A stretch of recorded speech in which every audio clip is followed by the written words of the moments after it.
कैसी मूर्ख हूँ मैं। अब तक अपनी व्यथा छिपाए फिरती थी।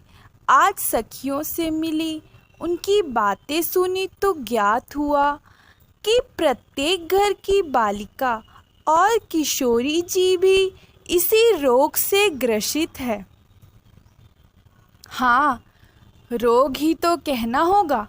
अच्छे भले मनुष्य को अन्मनस्क बना दे, वह रोग नहीं तो और क्या है। यह श्याम सुंदर इंद्रजालिक है क्या? अभी तो 7वां वर्ष चल रहा है।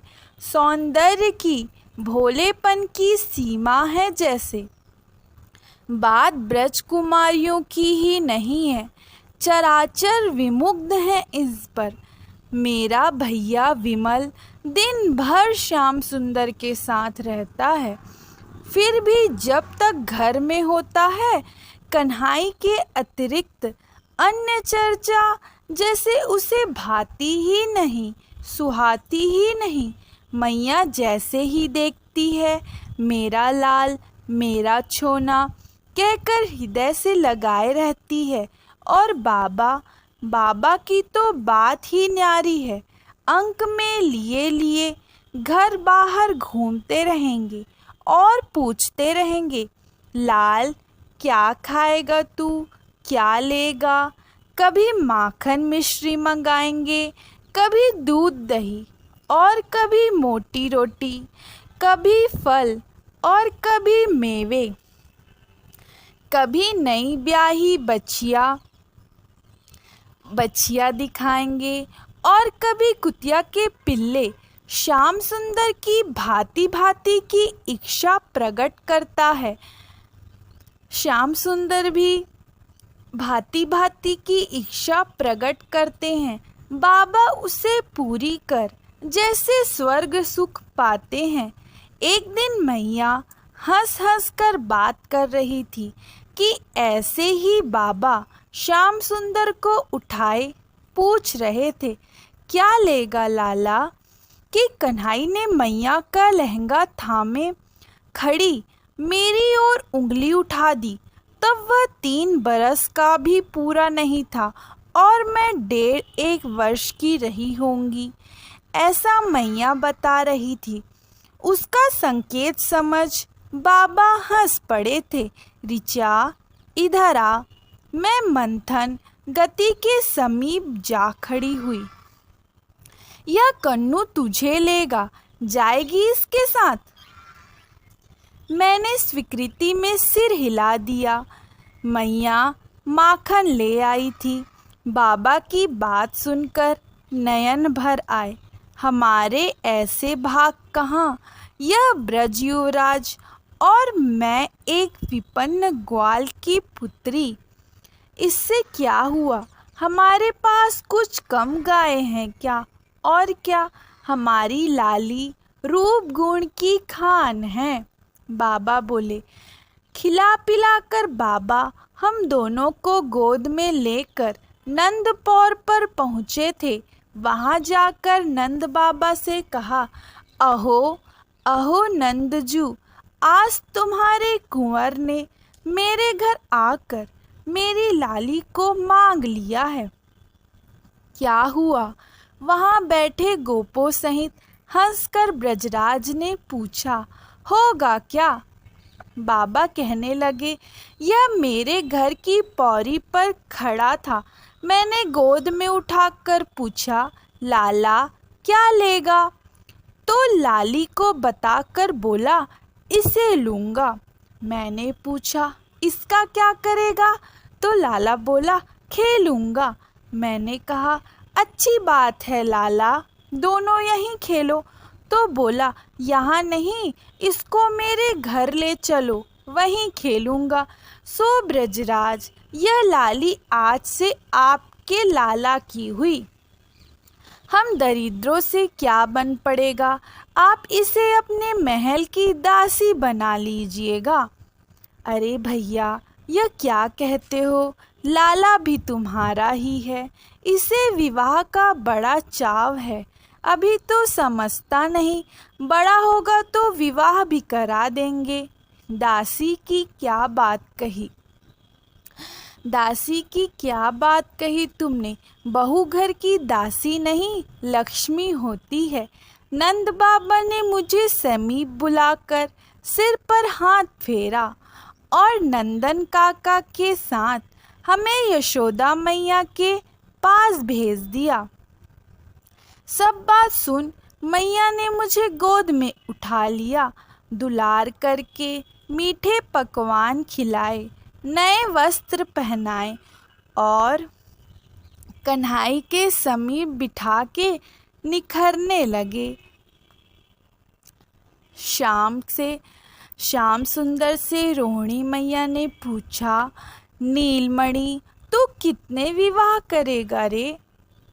इतने सारे। श्याम ने दोनों हाथ फैलाकर कहा, अच्छा भला। हाँ मैया, कोई तेरे पाँव दबाएगी, कोई मैया के, कोई रसोई बनाएगी, कोई दही बिलोएगी, कोई हंसी रोक कर मैया ने पूछा, यह क्या करेगी? यह तो मेरे साथ खेलेगी, काम काज नहीं करेगी। नहीं मैया, श्याम सुंदर ने जोर से नहीं में मस्तक हिला दिया। अच्छा नीलमणि, यह बता बेटा कि वृषभानु राय की बेटी राधा तेरी बहू बनेगी तो क्या करेगी? उसकी तो मैं पूजा करूँगा। नील सुंदर की बात पर सब हंस पड़े। मैया ने पुनः पूछा, पूजा कैसी रे?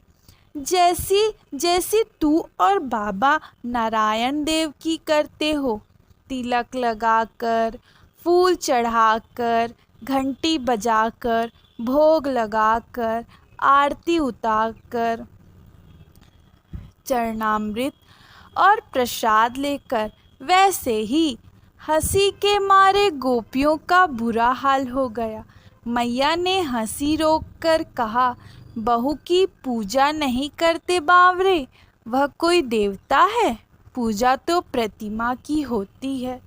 कहाँ मैया, तू मुझसे महर्षि शांडिल्य गांवों की ब्राह्मणों की पूजा नहीं करवाती? यह सब क्या प्रतिमा है?